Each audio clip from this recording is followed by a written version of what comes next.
ali sayyidina Muhammad. Yang sama-sama kita hormati Bapak PJ Bupati Belitung beserta jajaran, Bapak Sekda, para asatiz, guru-guru kita, Al-Mukarram, Ustadz Kemas Ali, Ustadz Kurnia, alim ulama, cerdik pandai, tokoh masyarakat, Bapak Ibu, hadirin hadirat yang tak dapat saya sebutkan satu persatu. Insya Allah kita semua dimuliakan Allah Subhanahu wa Ta'ala. Amin ya rabbal alamin. Innallaha idza ahabba 'abdan ista'malahu. Kalau Allah suka kepada seorang hamba, maka hamba itu dipakainya. Suka sama baju, baju itu kita pakai, kita gunakan. Suka kita sama cincin, cincin itu kita pakai.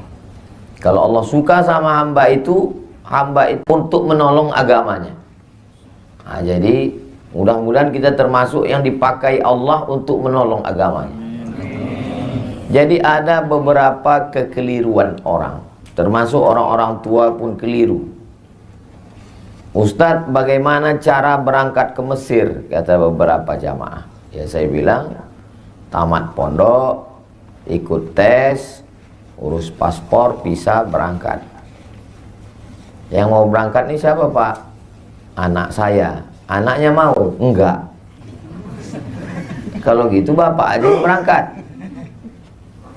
Jadi banyak orang tua menganggap menolong agama ini mesti jadi ustadz tamat Al-Azhar Mesir. Padahal kalau anaknya tidak punya kemampuan, dia tidak akan pulang menolong agama. Justru pulang itu dia tidak jadi Nabi Musa, dia jadi Fir'aun. Kalau tak percaya sama saya, tanya sama Ustadz Iskandar. Jadi pakailah apapun yang sudah ditempatkan Allah kita di dunia ini, pakai dia untuk menolong agama Allah. Buktinya tadi malam acara besar bisa terwujud itu bukan karena Ustaz Abdul Somad, tapi karena orang-orang yang dipakai Allah dengan jabatannya masing-masing. Nah, jadi disitulah nampak hebatnya kalau kita berjamaah bersama-sama. Jadi saya sudah berjanji lama dengan saya, Ustadz Kemas Ali, Habib Mahdi, dengan Pak, saya selalu lupa nama Pak Gubernur 2017-2022, Pak Rizaldi. Kami berjanji di tepi pantai, di tepi atas hotel melihat ke bawah laut, nanti kita sama Habib Mahdi. Ya, tapi kalau tidak bersama-sama kita tak terwujud.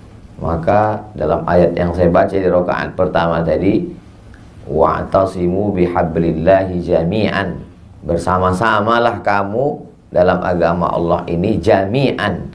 Tapi di ujungnya tidak koma, sebelum wakaf ada koma, belum titik.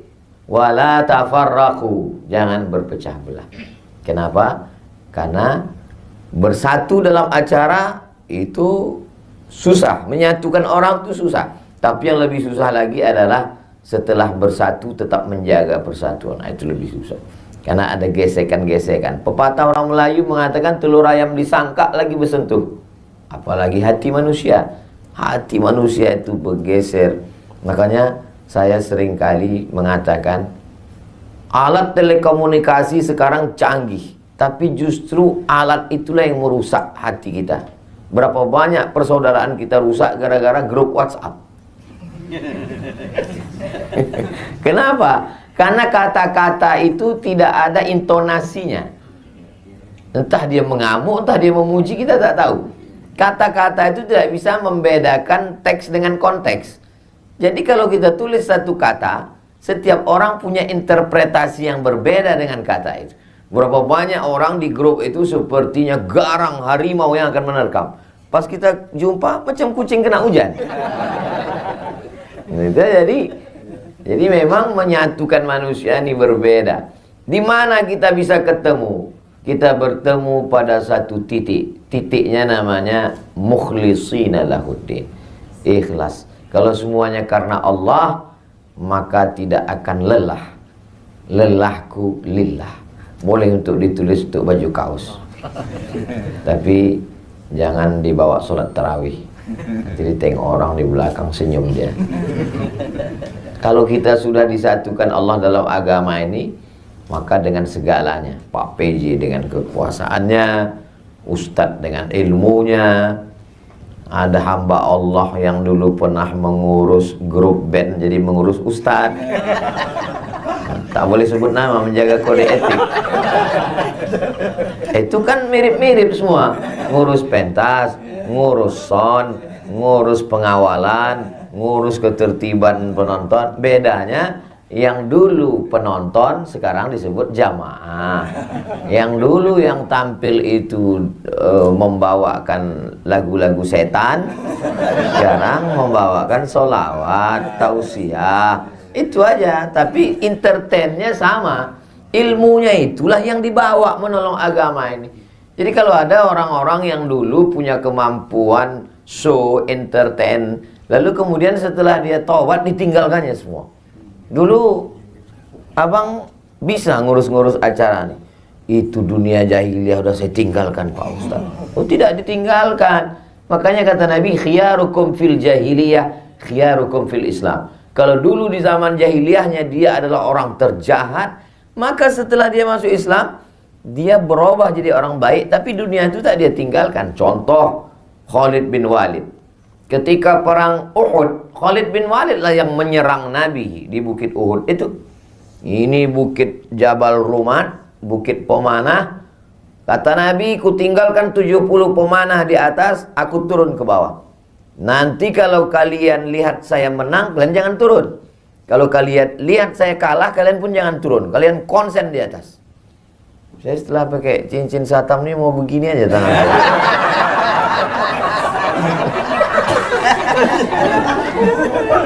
Rupanya pasukan Nabi menang di bawah. Mereka tak tahan melihat harta rampasan perang, turun mereka. Begitu turun pasukan pemanah dari atas, datang pasukan Khalid bin Walid dari belakang, kalah pasukan Nabi. Tapi setelah Khalid bin Walid masuk Islam, dia tidak baca Yasin di masjid. Dia tidak hanya duduk berzikir, dia tetap menjadi panglima perang. Bedanya, dulu menyerang Nabi, sekarang membela Nabi. Jadi sekarang banyak fenomena hijrah, pengusaha bertaubat, setelah habis itu duduk di masjid.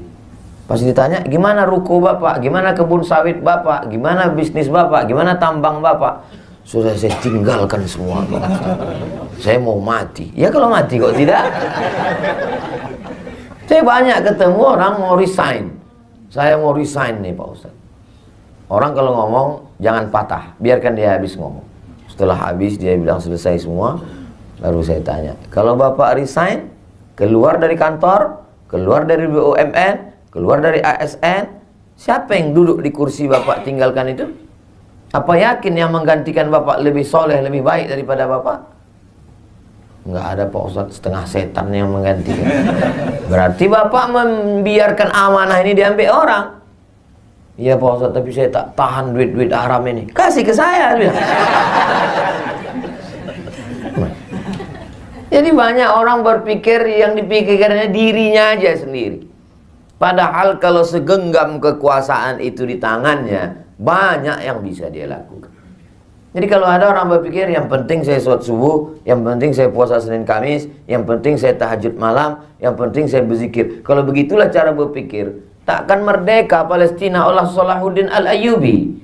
Tidak akan menang umat Islam melawan Konstantin oleh Muhammad Al-Fatih. Takkan menang Islam berkuasa di Spanyol oleh menjebol Selat Gibraltar oleh Jabal Tariq. Kenapa? Egois, berpikir diri sendiri. Nabi ketika menerima wahyu, Iqra bismi rabbikal ladzi khalaq, khalaqal insana min 'alaqin, Iqra wa rabbukal akramul ladzi 'allama bil qalam, 'allamal insana ma lam ya'lam, di atas Jabal Nur. Apakah ketika itu dia hanya baca Quran? Tidak. Setelah menerima wahyu dia turun ke bawah, jumpa dengan Abu Jahal, jumpa dengan Abu Lahab, berinteraksi sosial dengan manusia. Nah sekarang banyak orang kalau bertobat ke masjid, menegur kita pun dianggapnya kita setengah setan. Padahal kita adalah masih lagi di dunia, masih kita berjuang. Jadi paling tidak menolong agama Allah ini ada 5 manusia. Yang pertama adalah orang yang bisa menggunakan telunjuknya. Kalau ditunjuknya jalan berlubang, langsung licin beraspal. Kalau ditunjuknya acara, langsung jadi. Beda sama saya. Saya tunjuk beberapa jalan sampai sekarang belum aspal. Karena saya tak ada kekuasaan. Orang-orang yang punya kekuasaan ini dipakai untuk menolong agama Allah luar biasa. Tunjuk jalan, berdiri pondok pesantren. Tunjuk lagi tanah, berdiri Islamic Center. Tunjuk lagi, berdiri tahfiz Quran. Tunjuk lagi, keluar perda, perbub, pergub, madrasah diniyah. Tunjuk lagi, berdirilah lembaga-lembaga, Badan Amil Zakat Nasional, Bank Muamalat, LPTQ, Lembaga Pengembangan Tilawatil Quran, Badan Wakaf Indonesia. Itu kan atas persetujuan telunjuk. Itu tak selesai dengan ceramah. Itu tidak selesai dengan tabligh akbar. Tabligh akbar itu hanya permulaan start untuk berbuat. Kenapa? Opini publik dipengaruhi dengan tabligh akbar. Betapa dulu terjadi perubahan. Dulu masih saya ingat tahun-tahun 90-an zaman saya SMP. Itu dulu anggota dewan kalau mau kampanye ngundang penyanyi dangdut. Sekarang terjadi perubahan, ustadz ceramah. Terlepas dari plus minusnya, bahwa terjadi ada perubahan opini publik. Apa maknanya? Publik sudah berubah. Akibat apa itu? Banyaknya tabligh akbar, pengajian. Maka orang-orang yang punya telunjuk, maka di ujung telunjuknya bisa dipakai untuk menolong agama Allah Subhanahu wa ta'ala. Jadi saya subuh ini semangat nih karena banyak orang yang bertelunjuk yang bisa pakai. Nah, tapi kalau udah di depan saya orang-orang yang pensiun, pernah saya diundang ke acara. Itu saya tak terlalu semangat. Saya ceritanya bagaimana menghadapi sakratul maut. Tapi ucapan saya. Kenapa? Karena saya suka kali kalau saya jumpa sama orang, saya katakan bahwa semua ini berakhir, tapi kita mau meninggalkan sesuatu. Sampai saya di Kairo tahun 2017. Setelah pulang 2002 saya tak pernah ke Mesir lagi. Terus 2017 saya datang lagi karena rindu, sebulan saya di sana. Diundanglah sama KMM, Kesepakatan Mahasiswa Minangkabau. Bagus sekali rumahnya, 3 lantai. Di bawah tuh basement, lantai 1, lantai 2, lantai 3, atap lapang. Kanan, kiri, kamar, besar rumah, bisa berkumpul. Saya bilang, bagus sekali rumah kalian ini. Ini Pak Gubernur kami yang belikan Pak Ustadz. Udah berhenti dia dengan 1 tanda tangan. Mengalir berapa banyak orang yang akan belajar sampai hari kiamat hanya dengan 1 tanda tangan. Lalu kemudian saya jumpa dengan beberapa sahabat-sahabat yang dekat. Saya bilang, bagusnya Pak, kalau kita tidak ulama tapi kita bisa dapat amal jariah, Bapak kirimlah ini anak-anak yang tercerdas, terpintar, buat tes, berangkatkan. Kemarin datang dia ke rumah menyambut bulan puasa. Alhamdulillah Ustaz Somad, sudah kita kirim 10 ke Mesir. Masya Allah. Makannya Pak, saya tanggung. Saya cemas juga dikirimnya meninggal. Apa makannya di Mesir kan? Kami tanggung Pak Ustadz. Ongkos pulangnya Pak, kami tanggung. Lapang saya. Apa untungnya sama Ustadz? Tak ada untung, tak ada. Anak kemanakan saya masuk di situ, keluarga saya tak ada. Tapi membalaskan sakit hati saya dulu. Karena saya dulu berangkat tak ditanggung Pemda. Sakit hati saya. Berangkat tak ditanggung, beasiswa tak dikasih, pulang berangkat tak diantar, pulang tak dijemput. Macam Ustadz hantu. Maka di mana-mana selalu saya pesankan itu supaya apa? Membalaskan sakit hati saya. Bapak udah kirim, ya. Tahun berapa sekarang anak itu? Tahun 1. Berarti Bapak punya kesempatan 3 tahun lagi, Pak. Apa itu Pak Ustadz? Bebaskan tanah, buat masjid, Islamic Center, TK Quran, SD Quran, SMP Quran, SMA Quran, sehingga nanti selama 3 tahun ini Bapak bangun, anak-anak itu pulang, diikat dia.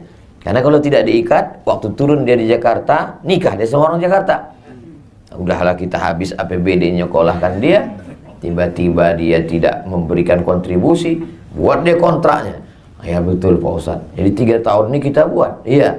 Itu pun juga membalaskan sakit hati saya. Karena dulu waktu saya pulang tak tahu mau jadi apa. Nah, jadi luar biasa. Alhamdulillah para asatiz adik-adik kelas saya. Ini adik-adik kelas saya.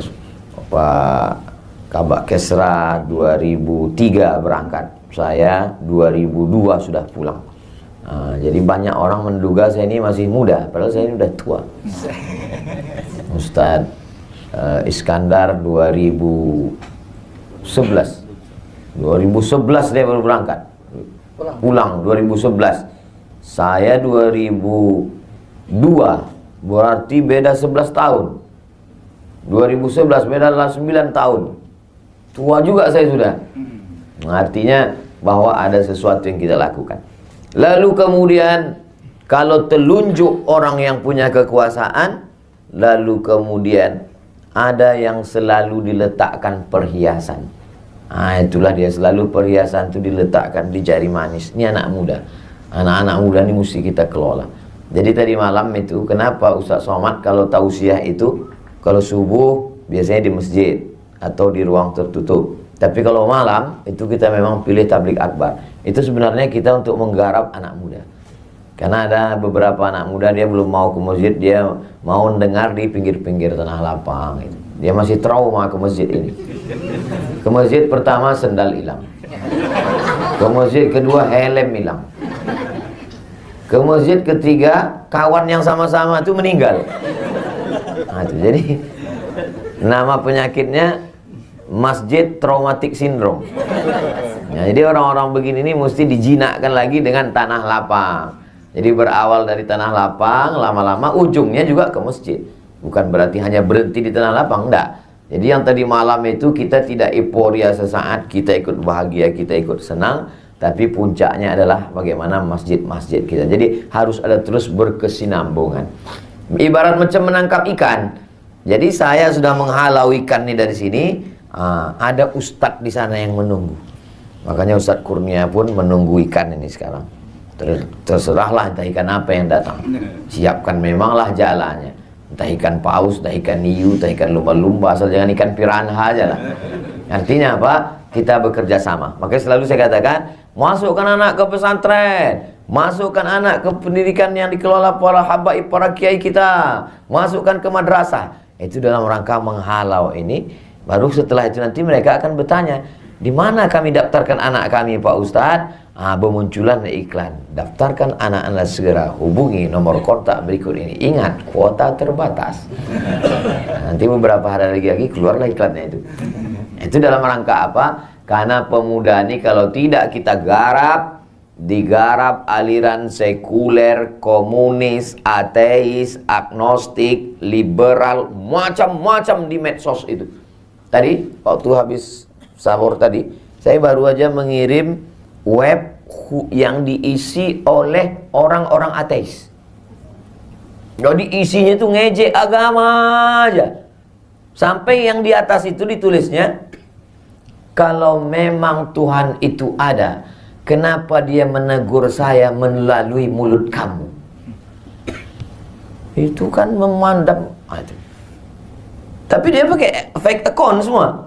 Nah, itu saya kirimkan ke kawan-kawan supaya jangan terlalu sibuk berkelahi antara sesama kita, sementara ini kita diamkan. Nah, ini saya artinya anak muda ini mesti kita garap. Lalu kemudian ada telunjuk yang punya kekuasaan, ada anak muda di tengah ini. Inilah dia ulama. Ulama selalu di tengah, selalu menengahi, selalu membersamai. Tak miring ke kanan, tak miring ke kiri, selalu bersama, mengayomi, melindungi, tempat bertanya. Fas'alu ahla dzikri in kuntum la ta'lamun. Tapi tidak mesti kita. Ustadz, itu kemarin yang jadi ketua pengurus masjid adalah fulan. Oh, sahabat saya, kawan saya, adik kelas saya, senior saya, kakak kelas saya. Bersama-sama kita. Jadi orang melihat kita. Kalau saya salah, yang disalahkan orang bukan Abdul Somad, yang disalahkan Al-Azhar. Yang disalahkan orang adalah semua kena. Ustadz Iskandar kena, Ustadz Kurnia pun kena. Itu kan kakak kelas kau itu kan, kata dia. Ustaz Kurnia kenal dengan Ustaz Somad? Oh, kakak kelas saya. Oh ya, dulu memang pernah, tapi sekarang udah lama tak jumpa. Alhamdulillah. Mudah-mudahan kita istiqomah insyaallah. Karena kita sudah membawa Islam, sudah membawa Quran, membawa hadis Nabi. Jadi tidak hanya sekedar membawa personal nama kita. Saya dikasih tahu tadi sampai 5.30, setengah 6. Terasa juga dia jam itu dah dekat. Telunjuk ulama, anak muda. Kelingking ni jangan disepelekan. Walaupun dia kecil, kalau tak ada dia cemana mengorek upil. Kalau tak ada dia cemana mengorek telinga. Gatal lubang telinga kita. Takkan mungkin pakai jempol. Besar betul lah lubang telinga. Artinya apa? Memang ada orang-orang kecil, tapi jangan lupa, boleh jadi azab Allah itu tidak turun karena yang kecil-kecil ini. Orang kecil itu lebih ikhlas. Orang kecil itu lebih tulus. Orang kecil itu lebih dekat kepada Allah. Kenapa? Rahmat Allah itu turun di hati yang hancur berkeping. Boleh untuk update status besok pagi. Karena tahu ada adik-adik yang hatinya hancur berkeping. Kenapa kadang hidup kita itu dibuat Allah hancur babak belur, berkeping macam kaca jatuh ke batu? Karena di saat itulah sujud kita lebih lama. Karena di saat itulah air mata kita menetes. Kalau kita di atas awan, bangsawan, bangsa yang hidup di atas awan, kita mungkin angkuh dan sombong. Tapi kalau kita sudah jatuh terjerembab, saat kita berteriak, tak ada lagi manusia mau mendengar kita, berbisiklah ke tanah.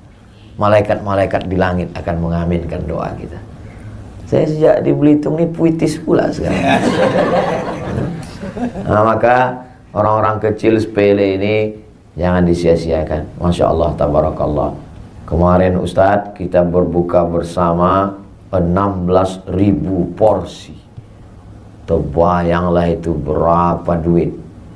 Dari mana itu datang? Bahkan sampai ada LSM yang mempertanyakan ini datang dari mana. Tapi panitia kita luar biasa. Kalau abang mau nambah duitnya silakan datang. Kan mantap. Gak perlu marah-marah. Tak perlu ngamuk-ngamuk. Kenapa tanya-tanya? Ini tak perlu. Ini dari mana duitnya? Kalau mau nambah silakan datang. Kalau nggak mau nambah, ya paling tidak jangan nambah beban. Kan sedap. Lebih baik lembut tapi mengena. Untuk apa keras tak kena? Begitulah. Dari mana jawaban-jawaban lembut itu datang? Dari Allah. Allah kirimkan ke hati dan pikiran orang beriman supaya orang tak tersinggung, tapi mengena dalam hati. Sampai mati dia ingat itu. Akan datang kalau ada acara tabligh akbar lagi, mau menelpon, kena lagi nanti gitu. Begitulah Allah SWT cara melindungi. Kadang kita tak pernah terpikirkan sesuatu, tapi Allah yang membisikkan. Kalau bisikan datang dari malaikat yang dikirim oleh Allah, ilham namanya. Kalau bisikan yang datang dari setan, waswasah namanya. Lil insani lammatani. Manusia itu punya bisikan. Datang dari setan, datang dari malaikat. Kalau kita berwudu, kita beristighfar, kita sholat sunat, kita istiqomah, datang bisikan-bisikan yang kadang tak terlintas di hati dan pikiran kita. Begitu juga kalau kita jahat, kita buat dosa, datang juga bisikan-bisikan untuk buat dosa yang tak terlintas di hati pendosa sekalipun. Ada aja ide-idemu untuk buat dosa itu yang tak terpikirkan orang. Jadi kalau Bapak Ibu melihat ada orang, heran. Dia kalau mau buat dosa ini ada aja idenya Pak Ustaz. Berarti memang kawan-kawan setan. Satu geng dia. Yang punya telunjuk, sudah. Yang penengah, sudah. Anak muda, sudah. Orang kecil, sudah. Ada orang-orang yang perlu selalu diberikan pujian. Wah, ini mak-mak garis keras. Mereka ini gerakannya luar biasa, selalu siap. Ibu bawa makanan, siapkan jamaah, siap katanya. Tapi mesti sering, masih dikasih gini, mantap. Support luar biasa.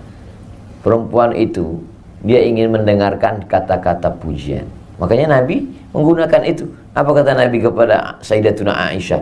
Ya Humaira, wahai engkau yang kulitnya putih, kalau kena cahaya matahari kemerah-merahan. Jadi terngiang tuh di telinga. Boleh Pak Ustadz, istri saya panggil wahai orang yang kulitnya putih, kena cahaya mati, cahaya matahari kemerah. Apa pula salahnya? Pulang dari sini nanti panggil, ya Humaira. Tapi kalau bisa saya sudah berbuka. Kalau jam 2, jam 1 ya Humaira, kau ngejek aku ya kata dia. Jangan pula terlalu jujur. Ini terlalu jujur balik, ya Hajar Aswad. Ngamuk lah dia.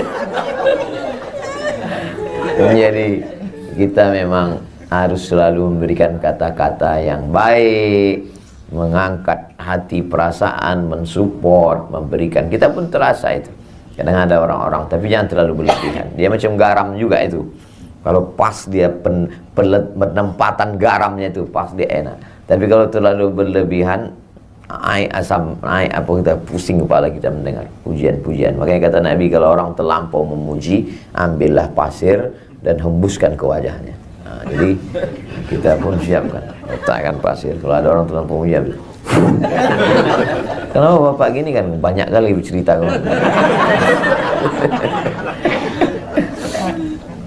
Saya mohon maaf, duduk di atas ini bukan kemauan saya. Ustadz Kurnia yang ngasih kursi ini. Begitulah sibuknya kemarin orang mencari kursi, saya dikasih pula kursi. Nah, kenapa saya dudukkan di sini? Biar sejajar sama kamera. Nah, ini saya jelaskan supaya jangan ada dusta di antara kita. Nah, setelah pertemuan ini kita tidak berpisah, karena kita akan selalu bersama dalam doa.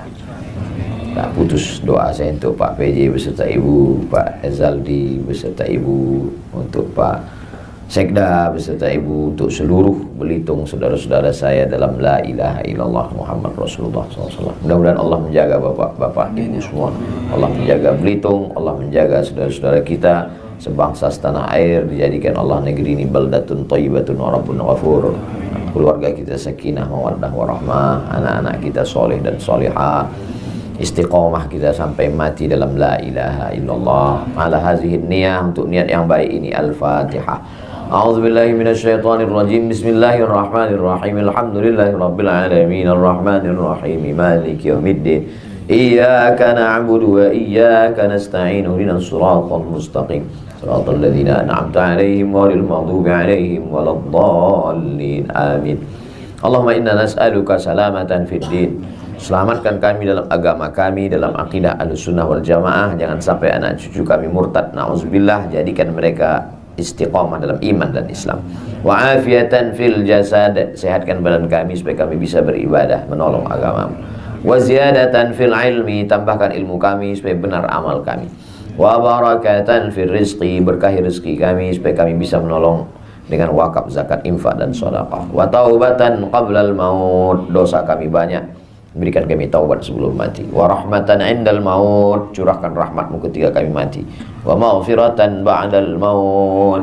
Berikan kami ampunan sesudah kami mati. Allahumma hawwin alaina fi sakaratil maut. Ringankan kami ketika melewati sakaratul maut ya Allah. Wan najata minan nar. Selamat dari api neraka. Wal afwa indal hisab. Maafkan kami ketika nanti segala amal kami akan dihisab, dihitung di hadapan. Rabbana hab lana min azwajina. Jadikan pasangan hidup kami, suami, istri, anak-anak kami qurrata a'yun, sejuk dipandang mata, menenangkan hati kami. Rabbana hab lana minas shalihin. Jadikan anak kami anak-anak yang soleh dan solihah. Rabbana ighfir lana dzunubana wa liwalidayna. Ampunkan dosa kami, kedua orang tua kami, wa li masyayikhina, guru-guru kami, wa li zu'amaina, pemimpin-pemimpin kami yang soleh yang baik, wa liman hadarana, saudara-saudara kami yang hadir dalam majelis salat subuh ini, wa liman ghaba anna, yang tak dapat datang karena sakit, karena uzur syar'i, karena satu dan lain hal. Allahumma hdi qaumana, saudara kami yang belum dapat hidayah, bukakan pintu hidayah untuknya ya Allah. Allahumma khtim lana bi husnil khatimah wa la takhtim alaina bi su'il khatimah.